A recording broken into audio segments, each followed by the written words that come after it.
고린도전서 14장 20절에서 25절 말씀입니다. 형제들아, 지혜에는 아이가 되지 말고 악에는 어린아이가 되라. 지혜는 장성한 사람이 되라. 율법에 기록된 바 주께서 이르시되 내가 다른 방언을 말하는 자와 다른 입술로 이 백성에게 말을지라도 그들이 여전히 듣지 아니하리라 하였으니, 그러므로 방언은 믿는 자들을 위하지 아니하고 믿지 아니하는 자들을 위하는 표적이나 예언은 믿지 아니하는 자들을 위하지 않고 믿는 자들을 위함이니라. 그러므로 온 교회가 함께 모여 다 방언으로 말하면 알지 못하는 자들이나 믿지 아니하는 자들이 들어와서 너희를 미쳤다 하지 아니하겠느냐. 그러나 다 예언을 하면 믿지 아니하는 자들이나 알지 못하는 자들이 들어와서 모든 사람에게 책망을 들으며 모든 사람에게 판단을 받고 그 마음의 숨은 일들이 드러나게 되므로 엎드려 하나님께 경배하며 하나님이 참으로 너희 가운데 계신다 전파하리라. 아멘. 할렐루야. 오늘도 좋은 날입니다. 고린도전서 14장 20절에서 25절 말씀 묵상입니다. 오늘은 예언이란 무엇인가 라는 제목으로 말씀을 나누도록 하겠습니다. 오늘 본문은 예언에 관한 말씀입니다. 많은 분들이 예언하면 흔히 앞으로 일어날 일들을 점치듯이 알아맞히는 것으로 생각합니다. 너는 10년 후에 사장이 될 것이다. 너는 5년 후에 어디에서 살게 될 것이다. 그러나 이것은 성경이 말하는 예언이 아닙니다. 성경에서 예언자라고 할 때 예자는 미래를 내다보다 할 때 예가 아니라 담을 예자를 써서 말씀을 담아서 전하는 사람이라는 뜻이 예언자입니다. 다시 말해 하나님이 주신 말씀, 하나님이 맡기신 말씀을 전달하는 것이 예언이라는 것입니다. 물론 하나님의 말씀 속에는 미래적인 요소가 들어 있습니다. 말씀대로 살면 복을 받을 것이다. 이 말씀을 듣고 하나님의 말씀을 지키면 복된 미래가 올 것입니다. 그런 점에서 성경에서 말하는 예언은 현재 하나님이 주신 말씀을 전해서 현재를 바꾸고 돌이키는데 목적이 있습니다. 다윗이 우리아의 아내를 취했을 때 나단 선지자가 비유를 들어 말씀합니다. 한 부자가 많은 양을 가지고 있었는데 그 집에 어느 날 손님이 찾아오자 자신의 양을 잡지 않고 양 한 마리밖에 없는 가난한 이웃의 사람의 양을 억지로 빼앗아 자기의 손님을 대접했습니다. 그 이야기를 듣자 다윗이 소리를 칩니다. 당장 그 부자를 죽여야 한다. 그놈이 도대체 누구냐? 그때였습니다. 나단 선지자가 이렇게 나지막한 목소리로 말합니다. 왕이여, 그 부자는 바로 당신입니다. 그런 후에 나단 선지자는 하나님이 주신 말씀을 선포합니다. 내가 너에게 수많은 아내와 궁녀를 주었는데 왜 우리아의 아내를 빼앗았느냐? 그러자 다윗은 엎드려 자신의 죄를 철저히 회개합니다. 여기에서 나단은 선지자입니다. 다른 말로 하면 예언자입니다. 이 예언자가 한 일이 무엇입니까? 하나님이 맡기신 그 말씀을 전달한 것입니다. 고로 듣는 자로 하여금 현재의 상황을 바꾸어 회개의 자리로 가게 하는 것입니다. 보통 우리는 예언자라고 하면 어떤 이미지를 떠오르고 있습니까? 무당이 굿을 하듯이 자기 판단이나 생각 없이 신들려서 말하는 혹시 그런 사람을 떠올리고 있지 않습니까? 바로 이방의 예언자들이 그랬습니다. 그러나 하나님의 성령을 받은 예언자들은 절대로 그런 모습이 아닙니다. 성경의 예언자들은 세 가지 특징이 있었습니다. 먼저 그들은 하나님의 말씀을 정확히 알고 있었고 그것에 기초해서 하나님의 뜻을 정확히 분별하는 능력이 있었습니다. 둘째, 그들은 현실 분석 능력이 아주 탁월했습니다. 그들은 속세를 벗어나서 세상과 인연을 끊는 자들이 아니었습니다. 국내외의 정치 상황, 외교, 안보, 경제, 군사, 그 모든 동향에 이르기까지 현실의 다양한 문제들을 그들은 정확하게 진단하고 정확하게 파악했습니다. 우리가 예언서를 보면 예언자들의 시대적 상황 인식이 얼마나 정확하고 탁월한지를 알 수가 있습니다. 마지막으로 그들은 나라와 백성을 사랑하고 죄 때문에 분노하고 아파했습니다. 그래서 회개의 메시지를 전했고 듣는 자들이 회개하고 돌이키길 그들은 간절히 바랬습니다. 너희가 계속 이렇게 나아간다면 하나님의 심판이 임할 수밖에 없다. 빨리 회개하고 돌이켜서 이 심판을 피해라. 이것이 그들의 예언의 내용입니다. 어떻게 보면 예언은 정말 좋은 것인데 사람들은 미리 겁부터 먹습니다. 또한 사람들은 성경의 예언서를 별로 좋아하지 않습니다. 마치 예언이 협박하고 겁을 주고 저주하는 것처럼 느껴지기 때문입니다. 그런데 성경의 예언은 대체적으로 두 가지로 나뉩니다. 첫 번째가 부드러운 예언입니다.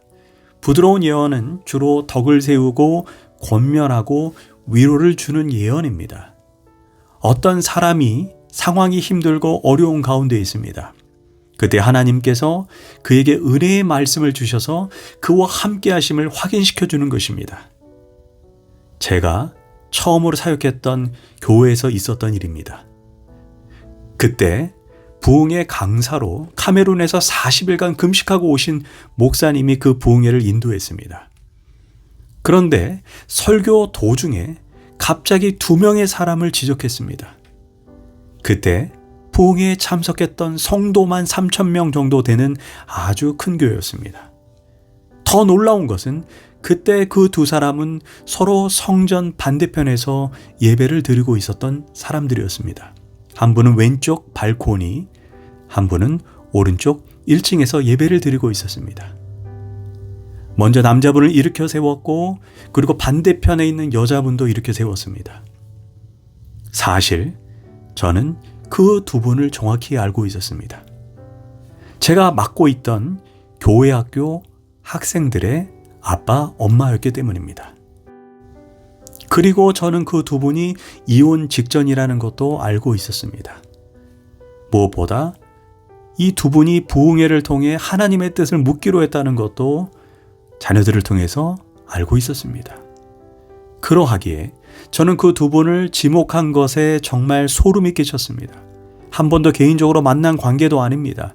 통역으로 말씀을 전하는 그 카메룬 목사님이 이렇게 말씀합니다. 두 분은 부부인데 여기서 기가 막혔습니다. 서로 반대편에서 예배를 드리고 있습니다. 그런데 지금 딸과 아들이 매우 괴로워하면서 방에서 울면서 하나님, 아빠, 엄마가 이혼하지 않게 해주세요 라고 기도하고 있다는 것입니다. 그러면서 두 분이 이혼하는 것은 하나님이 기뻐하지 않는다라고 단호하게 말씀했습니다. 저는 그때 정말 주님께 영광을 돌리고 통곡했던 기억이 있습니다. 결국 이 카메론 목사님의 예언으로 하여금 이 두 분은 이혼하지 않게 되었고 그 예언 때문에 그들은 더욱 신뢰하고 사랑하게 되었습니다. 그리고 몇 년 후에 그분들은 장로님이 되셨고 권사님이 되셔서 교회의 일꾼이 되었습니다. 이처럼 부드러운 예언을 들으면 믿음과 소망, 평강, 새 힘을 얻게 됩니다. 둘째, 책망적 예언입니다. 이는 죄를 드러내는 예언으로 책망을 듣고 판단을 받으며 숨은 일을 드러내어 하나님의 보고 계심을 알게 하는 것입니다. 마치 다윗을 향한 나단 선지자의 예언이 여기에 속합니다. 은밀한 중에 숨겨진 잘못을 드러내어 돌이키고 회개하는 데 목적입니다. 이 예언을 듣고 회개하고 돌이키면 하나님께서 다시 그 사람에게 회복할 기회를 주십니다. 마치 요나의 예언을 듣고 멸망시키기로 작정된 니느웨가 회개하고 돌이킴으로 하나님께서 멸하지 않으셨습니다. 그렇지만 이 책망적 예언도 결국 심판과 저주가 목적이 아닌 그 근본은 사랑입니다. 하나님이 함께 계심을 확인시켜 주시고 잘못된 부분을 지적하고 돌이켜서 새로운 미래를 회복시키려는 것이 목적이라는 것입니다. 그렇다면 이 두 예언을 믿고 받아들이면 어떤 유익이 있을까요? 먼저는 부드러운 예언을 통해 위로와 격려를 받습니다. 고로 하나님의 말씀을 들으면서 내가 누군지, 나의 가치와 존재의 의미를 깨닫게 됩니다. 그리고 평안을 얻게 됩니다. 나는 홀로 있는 것이 아니라 하나님의 사랑받는 귀한 자녀임을 다시 한번 깨닫게 되는 것입니다. 또한 책망적 예언을 통해서 내가 무엇이 잘못되었는지 깨닫고 고치게 됩니다. 그래서 기도 제목이 생기고 비전을 회복하고 내가 올바르게 나아갈 방향을 찾게 되는 것입니다. 많은 사람이 예언자적 사명을 감당하라 라고 하면 다른 사람을 향해 쓴소리하는 것으로만 생각하는데 그것은 구약의 경우입니다. 특별히 소수에게만 그런 사명이 임했습니다. 그러나 신약의 예언은 주로 부드러운 예언입니다. 21세기에 중요한 사역의 하나가 예언 사역이 될 것입니다. 앞으로 예언 사역이 더욱 활성화될 것입니다. 이 시대는 사실 물이 없어서 목마르고 양식이 없어서 배고픈 게 아니라 살아있는 하나님의 말씀, 내 영혼이 들어야 하는 그 하나님의 음성을 듣지 못해서 고통을 당하는 시대입니다. 이 시대를 헤쳐나갈 하나님의 말씀과 위로가 필요합니다. 예언은 특별한 사람만 하는 게 아닙니다. 우리는 하나님의 영이신 성령을 받았으므로 영적인 것을 감지하고 깨달을 수가 있습니다. 하나님은 오늘도 말씀하십니다. 그러므로 우리는 하나님의 음성을 들을 수 있습니다. 주님께 집중하여 그분의 음성을 듣고자 하는 간절한 마음만 있다면 하나님께서 분명히 듣게 해주시고 올바른 길로 인도해 주실 것입니다. 결론적으로 고린도전서 14장의 내용은 방언과 예언이지만 전체 결론은 다음과 같습니다. 사랑을 추구하며 신령한 것들을 사모하되 특별히 예언을 하려고 하라. 나는 너희가 다 방언 말하기를 원하나 특별히 예언하기를 원하노라. 만일 방언을 말하는 자가 통역하여 교회의 덕을 세우지 아니하면 예언하는 자만 못하니라. 그런즉 내 형제들아 예언하기를 사모하며 방언 말하기를 금하지 말라. 아멘. 기도하겠습니다. 하나님, 주님이 사람을 통해 또는 말씀을 통해 위로의 말씀을 주실 때, 그리고 책망의 말씀을 주실 때 그것을 감사함으로 경고함으로 받고 올바른 길로 가게 하여 주옵소서. 예수님의 이름으로 기도합니다. 아멘.